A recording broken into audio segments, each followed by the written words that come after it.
far from the ground, but I'm not looking down. Feel the warmth of the breeze rushing over me. Now it's soaring high, reach and touch the sky. We can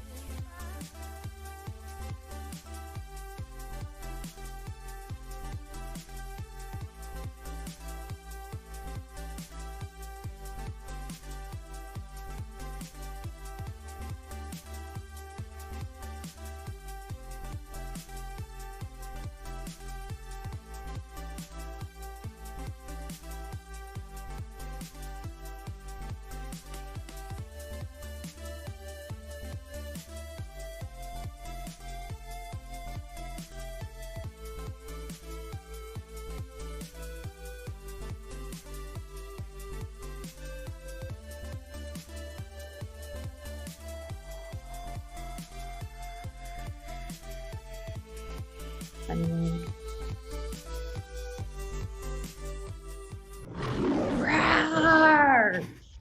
Happy Friday, everyone! Yay! Wait. Yay! My audio is a little off today. I'm sitting in my new place and there's nothing here to help absorb the sound. So apologies in advance. I dig it. It sounds like an effect that we did on purpose. I added an audio. I did an echo filter to Kelly's audio today through my magical, stream wizardry to make it sound like she's, I don't know, out in a baseball field or something. But it is good to be here. Happy Friday. Yay, everyone who's watching. If anyone's watching, I don't know how you're here because we always fail to promote this, but we're having fun. We're figuring it out. Who's that short-haired guy in the coffee mug? You see that? Is that you? Small. Yeah, it's me. Aww. I made it so when the coffee mug gets hot, it changes pictures. Oh, that's so. But today I'm particularly excited. We have an awesome guest, my friend Hilary Scarl, who I met around Christmas time. Actually, the way I met her. Okay, I want to bring her in right away because I love her so much. But before we even bring her in, I got to tell you the story of how I met her because it's such a great story. So I've been doing videos like this and our podcast and other podcasts and YouTube stuff. And Hilary stumbled across it. I think it might have been a Zoom webinar I did. She saw all these tricks, and she's she's an a retired actress, but a filmmaker, director. Well, she'll tell which is so that I'll get it right. But one of the many things one of her many skills is sign language. She's she's in the deaf community and does a lot of things in that community, and it's also wonderful and so heartwarming. And one of the things she does every year is signing with Santa. And you get the idea. Santa Claus goes somewhere and the kids line up and they take turns sitting on Santa's lap and they get a Santa who's deaf or who knows sign language. So these kids who normally couldn't really communicate with Santa, right? And this year they couldn't do it because of the pandemic. And Hilary is the kind of person who she's going to find a way. So she's going to do it on Zoom, but as much as we love Zoom, Santa in one little Zoom box and the kids in other little Zoom boxes it's not Christmas enough. So Hilary worked with me and we created a magical Christmas Wonderland, and it was this 2-day event and you could see the parents and the kids. Oh my God, it was so wonderful. So let's bring on Hilary. Welcome, Hilary. Yay. Thank you for having me. Thanks. This is so much fun to be on your show. This is great. Thank you. This is a little weird because I do a show with Hilary after we had so much fun with the Christmas event that Hilary wanted to do a show, and we have a show together. It's kind of like this show, and I'm sitting in the same side, but it's Hilary instead of Kelly. So Hilary's been teasing me about cheating on her, and the whole thing feels a little weird. But I do love you both, and I love doing the shows with you both. But Hilary, first, could you introduce yourself? Because I didn't prep enough to even get a bio from you. I've heard your story so many times and I always mess it up. So who is Hilary Scarl? Who is Hilary Scarl? It's a great question for a Friday. I'm a filmmaker in Los Angeles. I'm a writer, director, producer. I mostly specialize in independent projects featuring deaf actors and sign language content. I got involved in the deaf community about 25 years ago when I was an actor, as David said. Even though retired sounds harsh, I pivoted, I'd like to say, Oh, I like that better. to directing and producing. But before that happened, I toured with the National Theater of the Deaf, which is how I got involved in the deaf community. And I carried that love of these deaf actors with me to Los Angeles and produced a documentary called See What I'm Saying that features 4 deaf entertainers. And I toured all over the world for 3 years with that project, then went on to produce a family drama with Marley Matlin, an educational sign language series with Robert DeMeo, who was my signing Santa, by the way, who's a fabulous deaf actor in I love Philadelphia, him. who I work with a lot. And so, yeah, like David said, I was figuring out Zoom along with the rest of the world at the beginning of the pandemic. So I'd signed up for their webinars, and David was hosting, showing things, and he arrived on the Flying Dragon, which is now part of Hanging with Hilary, my entrance, because it's the best entrance I've ever seen. And he's making it snow cookies on the set. And I'm like, how are you doing this on Zoom? I've never seen anything like this. And he's like, contact me. No, really, contact me. And I love it. And I was like, oh yeah, I'm contacting you. And so I totally poached David, and we've been doing our Wednesday shows, 5 o'clock Pacific Standard, 8 p.m. Eastern Standard Time every Wednesday. And I have guests, actors, filmmakers, writers, talking about the artistic journey. And we show clips, and we have live performances from singers like Darius DeHaas from the Marvelous Mrs. Maisel, to Bill Larkin, who performed at Carnegie Hall. I mean, he really did perform, but we put him in Carnegie Hall. Well, David put him in Carnegie Hall. So Yeah. Oh, one of the amazing things, Hilary brings so much to the show. One of the things she brings is it was her idea when she saw how much fun I have creating these sets. I'm like, give me an idea. Where do you want to go? Do you want to go on the moon? Do you want to go to Mars? Do you want to go to the South Pole? So every week she asks her guests, she goes, what's your happy place? And then she tells me, she goes, this guest said his happy place or her happy place is Carnegie Hall. And I'm like, I got it. And I hit Google, I find some pictures, and we bring them to that. So now I have this whole list in my video software of all these magical, wonderful places we can go to. We've been underwater. We've been under the rainbow. We have been to Antarctica twice, which is really funny. We were in the 1980s hellscape this week with Pat. I put Hilary on a spaceship. I put me in an airplane. We put us both in a tour bus. Oh yeah, we were on Mars with Dalen Musson, a Marvel writer. So yeah, it's fun. Oh, it looks like we have a new Hilary fan in the chat. Paige is there. I love you, Paige. Hi, Paige. So let's go to one of our sets that Hilary created. Get a little more comfortable. This is our cozy pub. And for a Friday, I know Kelly. Kelly's up for a beer on a Friday. I'm always up for a beer. Oh yeah. Definitely on a Friday though. I've heard there's a lot of great Hilary stories. I guess when when you're in Hollywood and you do all these different things and you know all these people and get in these different projects, there's, oh yeah, this one time I met this person, and this one time I was, this one time I was an extra in a show, and this makeup artist made me into a tree woman. I mean, this really amazing stuff. But my favorite Hilary story, I'm gonna probably tell it wrong, you have to correct me, was the time that she was on a reality show.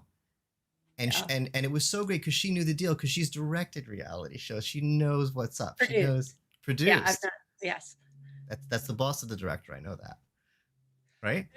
No, reality shows. Oh, it's different with reality. Yes, they do. It depends on the show. I was a segment producer on a bunch of reality shows that were clip shows, that were which means like it's found footage. It was called Most Shocking. Love those So that's a shows. very different kind of reality show. But then like I did one for the Learning Channel called Girlfriend Intervention. So yeah, segment producers, you're in charge of exactly that, your segment of the show, where your story or your guest that you help, you find the guest, you research it, you put crews together, you film them. So yeah. So Hilary got on this show, and it was a reality show about people in Hollywood. It was like be the next filmmaker person or something. And like Spielberg was in on it. It was like one of the, and like Carrie Fisher was like one of the judges or something. It was like real scary thing. And it was thousands and thousands and thousands of people. And she like made it to the final 8, which was like 17. 17. Same thing. I mean, so I'm liking your story better though, David. I'm gonna let you retell my life because the way you see my life is even if I pretty get good. it right, it's still amazing. The final 17 out of 1,000, and these aren't people who are like, oh, I got nothing better to do. These are all people who are like Hilary, like, this is my Right. life and I want to do this, and this is my. And Hilary took it so seriously. She went and she got a book on how to be on reality shows or something like that. Those people just show up, think I'm brilliant. I'm gonna ace this. She's like, I want to know exactly what's going on, exactly what to expect, and also she's on camera the whole time, and they're trying. You know how they do it in the editing room? They get 1 minute of you saying, "Oh, that person's so annoying," and then you're the biggest bee in the world for the rest of the show. Right. So she's got to be worried about looking looking cool on camera and doing all the stuff. And the challenges they gave her this one challenge where it was like, they give you some sort of little idea or something, and you have to create a whole movie in like less than, I don't know, was it with 48 hours or 24 hours, or it was like a few days. It was a short amount of time and no budget, and you're not allowed to use any of their stuff. All you could do is like call your friends and say, hey, make a movie with me. And she made this amazing movie, the Ditto movie, right? Did I get that right? You got the gist of it. I'm proud of you. Thank you. You did get the gist of it. When they were narrowing down the pool of directors, it was Steven Spielberg teamed up with Mark Burnett and Fox TV to find the next greatest director. It was called On the Lot in 2007. On the Lot. So they had 12,000 directors and they whittled it down. And then when they got to the final pool of 200 directors, they gave us a log line, which is a premise of something to create an entire film. And they gave us a very vague log line, no money. We couldn't use Spielberg's name or Burnett's name, and had to make a short film. In 5 days, we had to write, direct, produce, deliver an original short film with no money. So 5 days. That's why you laughed when I said 12 hours. Well, on the show, we had 12 hours. No, on the show, same thing. We, the judges were Gary Marshall, Carrie Fisher, Brett Ratner, and John Abnett. And we had, Mark Burnett for reality shows, he does sleep deprivation because he was in the British Army. And so he knew all these tactics, and that's how you get people to break down and cry and they yell because you're afraid, you're so frazzled. And then on top of it, you're sleep deprived. So we would get these challenges at like 9 o'clock at night that we had to deliver by 8 o'clock the next morning. So we were given a log line at night, which is one sentence, and that was taped under our chairs. And they said, okay, you have to pitch it to, Carrie Fisher, Brett Ratner, Gary Marshall tomorrow morning at 8 a.m. So come up with an entire movie. So you're spending the entire night crafting an entire movie pitch, an original movie, and you're practicing it with each other. And then the next morning when you pitch, you're on this huge stage and there's like 30 cameras that are aimed at you. And there's cameras whizzing around your head and cameras on cranes. And it was really stressful, but I loved it. It was full of adrenaline and it was such a crazy ride. And I was so glad I had experience as a producer on the other side of it. So I kind of just was like, I was already trying to be one step ahead of them, of trying to figure out where they were going. So that was my story. Did you meet awesome. Princess Leia? Did I what? Did you meet Princess Leia? Oh yeah. And actually I was really surprised. I thought that she and I had the similar sensibilities, and I almost didn't make it through one of the levels where she was just like, eh. And Brett Ratner fought for me, which is so bizarre because he is not, I am like a quirky, comedic, just like avant-garde filmmaker, and my tastes are like this. It's a little bit quirky, it's a little bit different. And Brett Ratner loved my stuff and he fought for me, and he was the one who actually was responsible for me moving on, where she was just like, I don't get it. I'm like, Princess Leia, come on. So so cool. that was really bizarre. I love it. It's amazing. And the the wonderful thing with Hillary having all these experiences and stories and connections and stuff is she's made so many wonderful friends, and it's great for two ways. First of all, it makes our show amazing. The guests that we have on the show are just ridiculous. It's like, oh yeah, this person was in Parks and Rec, and this person was in this movie, and this person worked on Buck Rogers. I mean, all like real Hollywood stuff, and all these people, but not just like, oh wow, I'm getting to meet all these cool people who've done this stuff, but they're all Hillary's friends. They're all so nice. They're all like, oh my God, I get to see them behind the scenes because we do like a rehearsal beforehand and pick out their magical places, so they have their guards down. They're not on camera, and I get to hang out with them, and it's like Hillary has the coolest friends. Thank you. I do have cool friends. I'm very, very fortunate that, and that's just one thing when you've been I mean, I've been in theater and film my entire life, my entire career. I've taken some side roads, but I've met some incredible people along the way, and it's I think it's important to really treat people well, and you to have a circle of friends that inspire you and support you, but also that you feel like you're an amazing human being, and I applaud your journey, and I get so excited to hang out with them because they're people that inspire me and who I love, and I follow their careers, and they've been supportive of mine. And that's the thing, that's my show. We talk about the ups and downs and the dips that happens. And it's really kind of crazy that I think if you're talented and you keep at it long enough, you're going to have occasional hits, and hopefully that hit will launch you to the next level. Like Paul Raci was on my show a couple months ago. He's a friend of mine who is now an Oscar nominated actor for Sound of Metal for Best Supporting Actor.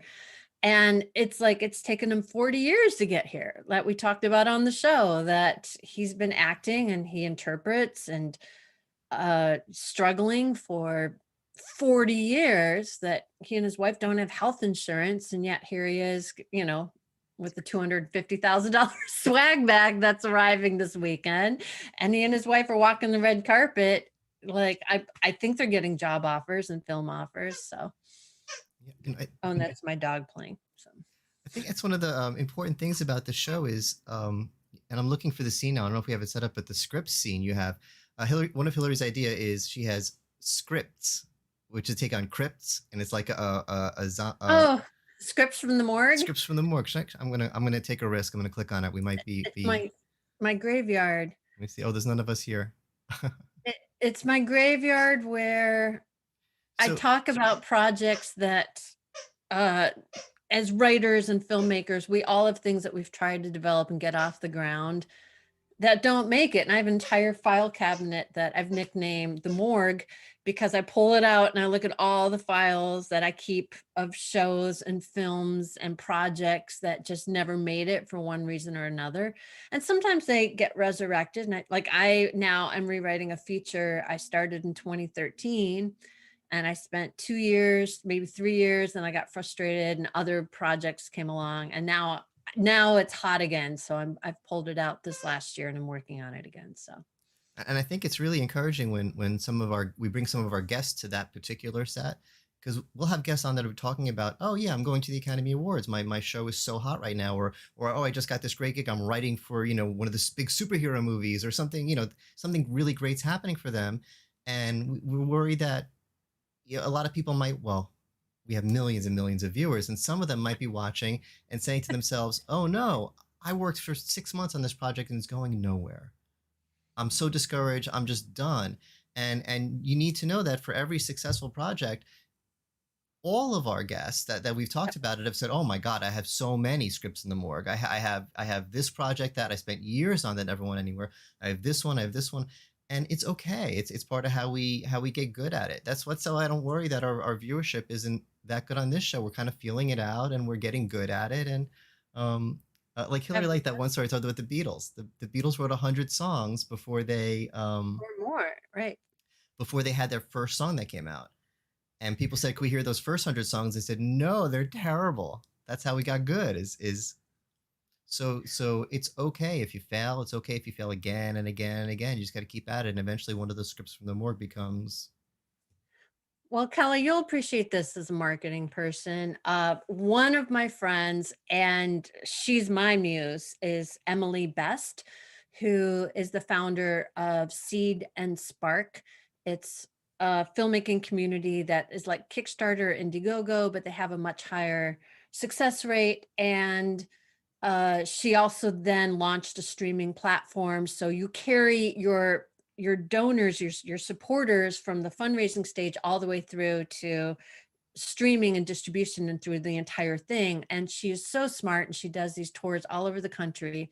And she got invited to Techstars, which you guys, your world, and investing in her company and doing all of this. And she was 8 months pregnant when she gave her final pitch and going to investors. And she actually published the story of what it was like and all the rejection she got going to investors, because she goes, nobody talks about this. Nobody talks about all the no's. You see the headlines of, oh, so-and-so got funding, from this VC or from this idea or that angel investor. And you don't hear the work and the no's. And she was sitting in meetings, 8 months pregnant, and she decided to flaunt it, not hide it. So she wore this like leopard skin tight, beautiful dress with this baby bump, and just like a mama tiger went in.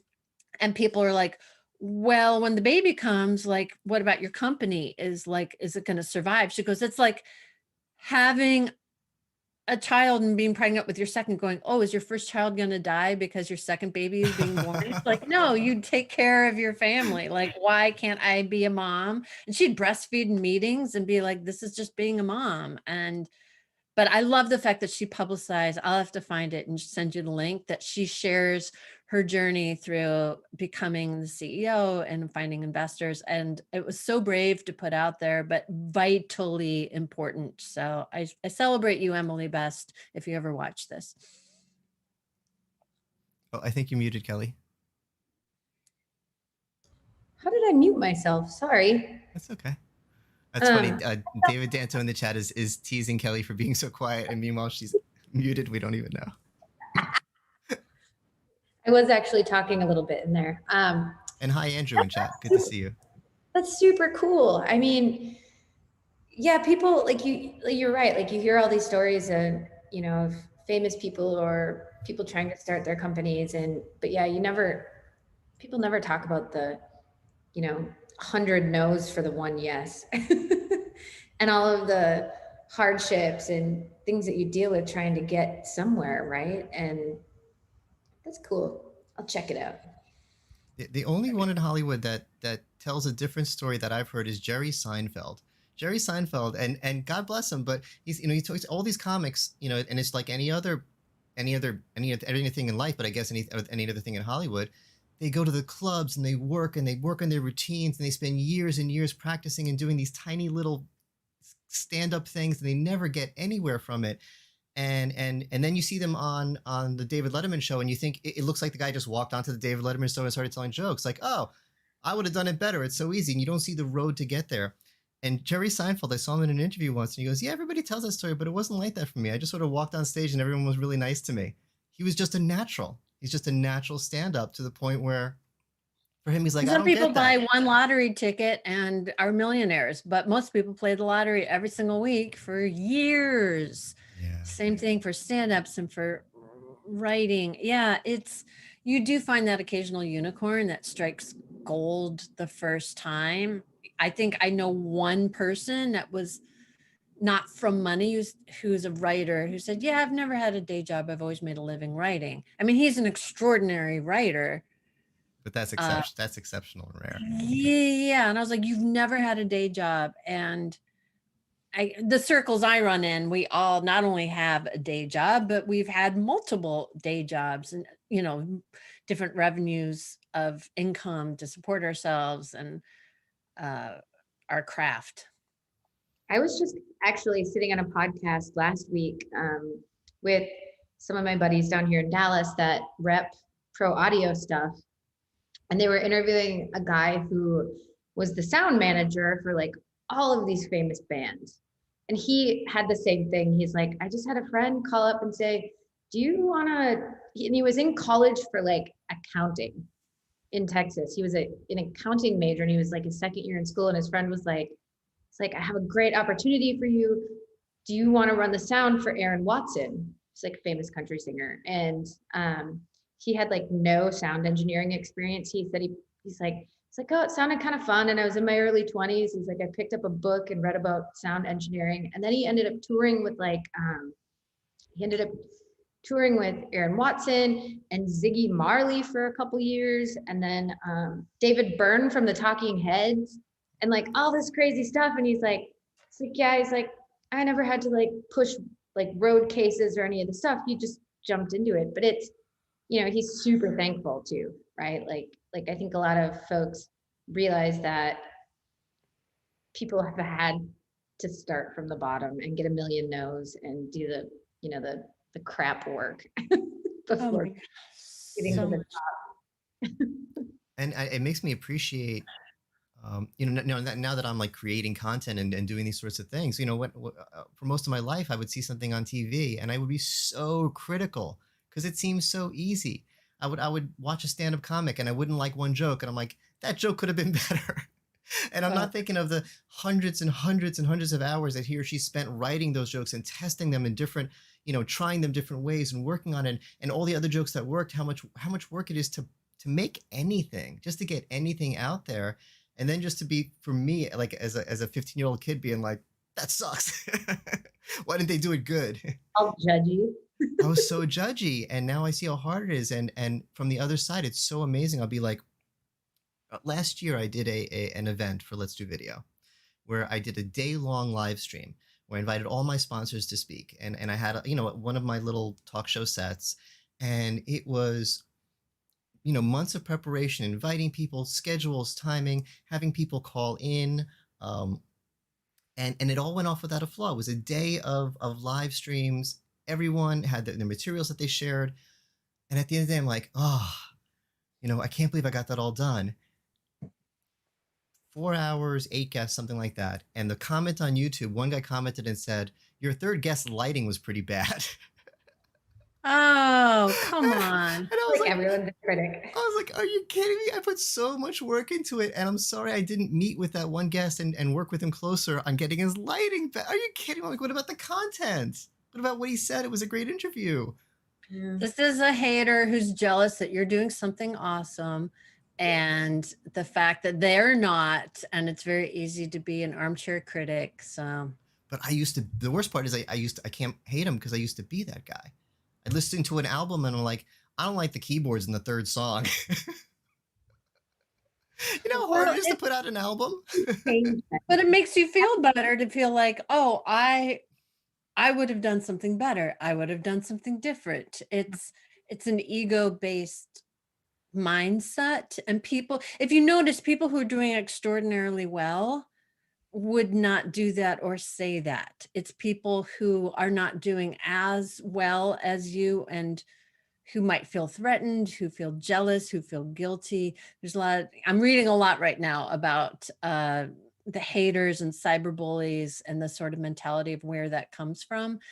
And I think it's interesting that successful, happy people don't cyberbully. Yeah, they're not bullies in life. So they're not very critical of other content. You show someone a great musician, a mediocre musician, and like, wow, I like that. Yeah. It's live and let live. Yeah. I think that seems to be in the music community too. Yeah. You have like bands that are like trying to make it and they're just, super critical. Yeah. Yeah. And it's now hard. On social media, we all know it because they're all like speaking their mind. There's like, you know, you used to never know what's going on with bands. And now it's like, did you hear the guitarist from this band is in a fight with the drummer? It's all over Twitter. Everything's just out in the open. Yeah, I don't think I would do very well being famous. It's never been the only thing I ever wanted with fame was access to high quality projects, to larger budgets and incredible people, because I know that that affords you to have a little bit more leeway. But as far as being recognized on the street or everyone knowing who you are, just no. Oh, No, I'll thank take you. it. I want the adoration of millions of fans. I Oh want to God. walk down the street and hear like the old Beatles videos, just screaming, just people losing their minds and screaming. Oh my God, it's him! But you and I are too sensitive for that. I mean, when that woman called you boring, I mean, That's right. because of your hair, which is one of my favorite stories of yours, by the way. Right. What about that person that yelled at you out in the street when you went outside? That was it. I was wearing a mask when masks were still starting, and I hadn't been out for a while because I was scared. I'm still scared. And so I went out, and I guess people have a routine for they hang it on an ear, or they put it in a pocket or whatever. And I hadn't figured it out yet. It was my first time leaving the house, so I just put it on because that's, I don't know. So I put it on and walked to the car, and it was actually a dude. It was a dude like my age, like my demographic. It was someone I could have gone to high school with. And I'm getting in my car, and I just hear, "You wearing that thing on your face to go out to your car, and you have purple hair." I'm like, you must be really boring. I'm like, you weren't going to say boring. I don't know what you were going to say, but it wasn't boring. It was something meaner. See, this is why you couldn't be famous, because if No, I loved it. It was I attention. agree. Video 360. Who called David boring? Yeah, David is the least boring person ever. Like, no, that made me happy. It gave me a story. I got attention. It did. I'll take it. I can't. No, I'm too sensitive. And you would think after all these years, I would just be like, let it roll off. Who cares? Who cares? And I'm not. I take things way more personally than I should. And because I want to be a good person in the world. I want my work to be good. I want my actions to be good. And it's something that I feel is a reflection, even though intellectually I know it's not me, it's somebody having a bad day or someone being jealous. I have a hard time. Yeah, What if about anyone's you, being Kelly? mean I to know you, it's they're just sometimes dumb. harder as women. I'm totally the same way. Like, How could anyone be mean to either of you? Like, I'm That'd be dumb. totally. You'd be surprised. It's your character, though. You know what I mean? Like, I think humility is a good thing. But yeah, I don't like the spotlight. It makes me nervous. I get all like when I talk in front of people, I start to shake and I get like it affects me physically. So Really? I used Well, to get here that you are with adrenaline you rush. have a YouTube show, though. I know it's taken me a long time to even like talk this much during our show because I get so nervous and I don't know what to do and I feel awkward and like It doesn't show. Zoom is show up even at all. better, like doing me because then I like see myself and I stare at myself and I'm like, oh, my smile looks weird or something like. So what inspired you to do the show? How did your show come to be? I don't know your origin story, David. Yeah. Yeah, I mean, I've been wanting to do a show for a while just because I love streaming. It's so much fun and it helps me innovate and learn more about streaming. I learn tricks as I do this. And it's so, I mean, I can do it, but solo podcasts are hard. It's hard to just talk to the camera. You need someone there. And Kelly's a friend in the industry for a long time. She's been on a ton of podcasts and I've always loved her on podcasts. She, from her perspective, she's nervous and saying wrong things, whatever. But anyone who watches her podcast, like, Kelly's so good. Did you see Kelly on the podcast? She's so good. No, and she knows the industry as much or more than I do. So it wasn't just, a friend who I like to hang out and talk with. It's someone who's, well respected and known in the industry. So it was perfect. Thank you. I thought it would be fun because it would make me more comfortable, speaking and talking and just getting in front of the camera. So that's. Has it helped? Have you noticed? Yes, dramatically. It took me 4 years of streaming before when I hit the start button, I would get that like a little bit hard to breathe kind of thing. And now I finally I'm not getting it anymore. I can hit the start button without getting that feeling. But it took years. It's also like a lot of the podcasts, like our industry is super male dominated, which I'm sure your industry is too. So it's like, and I'm not techie at all. Like I can talk tech a little bit, but so like being on panels and speaking about technology, it would just like, I just felt stupid. Just like, I don't know. Like, what do you think about this or that? And I'm like, it's pretty. Well, here's the thing to keep in mind, Kelly, that the statistics show women underestimating themselves and their value and what they bring. They said for the average job applicant, if a guy goes out for a job, uh, and he's 60% qualified, he will go ahead and apply, where women tend not to apply Yeah. unless they feel 100% qualified. Right. And I think that's probably true. I hear so many women that say, you know, I don't know very much, but, and it's like, you do know a lot. You obviously, I mean, David is singing your praises of knowing a lot. And you were talking about your clients and your marketing clients. So It's funny in our industry. It is male dominated, especially at the C level. The CEOs, there's like one prominent female CEO of all these big, for one of the camera companies. But the CMOs are almost all women. It's the weirdest thing. It's like the industry decided, okay, we'll let women have a C-level position in marketing. That's it. And what Let's Do Video does is we help with the marketing. We give collateral material as analysts, white papers and whatnot. So for 15, whatever, how many years I've been in this industry, I almost always deal with women. A lot of times I'm in a Zoom meeting and it's just me and all women because I'm meeting with the marketing team. And they're so good. There are so many people in this industry to the point where and you shouldn't be, it's not good to be sexist, it's not good to be reverse sexist, but I've had so many good experiences working with women. I like working with women. And maybe because when I work with guys in the past, sometimes they've been my friends and stuff. It seems like guys have other motivations. Like, let's get to the end of the day so we can party. And women, when women are at work, the women I've worked with, well, maybe because they're so good, the women I worked with have been top level, making it, CMOs. They're about the work. They're about the work, and it's good, and it gets done, and I feel good about it. yeah.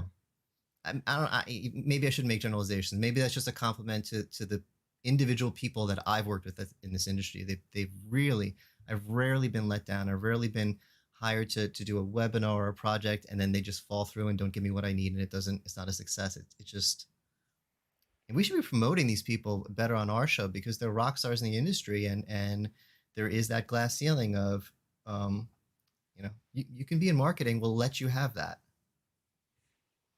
We need to pull in some of these marketing people to promote our shows, to show us how to promote YouTube shows because we haven't cracked this nut yet. I should help you guys. I can do that. I'm in. Hey, look what just happened. Kelly, we'd love that. Yeah, I mean, I'm not a YouTuber. I mean, we've got a show, but It's so good though.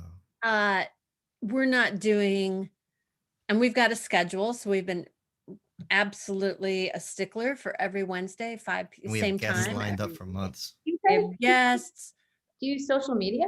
Oh yeah, I promote sometimes the week before, but definitely the 3 days and the day of leading up on Instagram, Twitter, Facebook. She makes a flyer for each show. It's really good. Well, for my newsletter, because my core audience are deaf, hard of hearing, and sign language users as part of my newsletter hub. So I do promote through my Constant Contact newsletter if I have a deaf guest coming up, and then I will link past shows, and they're captioned, which is nice. But for our deaf guests, we bring in sign language interpreters to make it fully accessible along with the captions. So that's something I'm really proud of. And we need a sponsor to be able to really up our game to actually get a professional interns. I want interns to boss around. I can't imagine you bossing anyone around. Nice Right? about it. Delegate.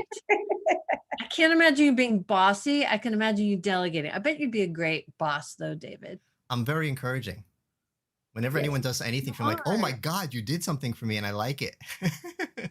You're very encouraging, David. David does not get ruffled. We've had guests who are late. We've had my guests have been pretty awesome. We've had and David does not get ruffled at all. We got It's this. just like, No, you're super low key. But I am bad at planning. I thought, God, it's been an hour and I feel like I want to extend this another hour, but I have a meeting in 2 minutes.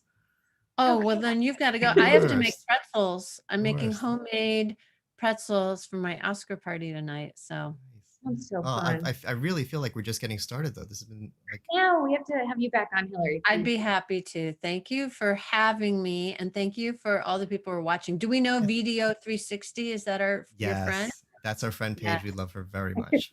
Hi, Paige. She's Nice to awesome. meet you. Another awesome woman in our industry. See, and in my head, it was like, oh, I think that's a guy. I don't know why I thought it was a guy. My It friend says, Kyle is watching too, and she's a girl, Yay. woman. oh my gosh. Are we ready for our final thoughts? We had one comment in chat that we weren't letting Kelly talk enough, but it's okay because Kelly always gets the final word. Most days when I remember to find them. So this hopefully leaves you with a wonderful weekend. And yes, so today's final thought is, did you guys know that cows have regional dialects? So when they're actually mooing, they have different accents based on where they are. For reals? Yep. So that's my Did final not know thought. that. Next time you hear a cow, it could be a French cow, it could be a Southern cow, it might have a Oh, Me. we Yeah, shouldn't me. eat cows. They're people. Oh my God. Kelly, Moo. that's awesome. Thank you. You're welcome. Thank you for coming. both of you. And thanks everyone for watching. Thank Bye, you, guys. David. Have a Thank great you, Kelly. weekend.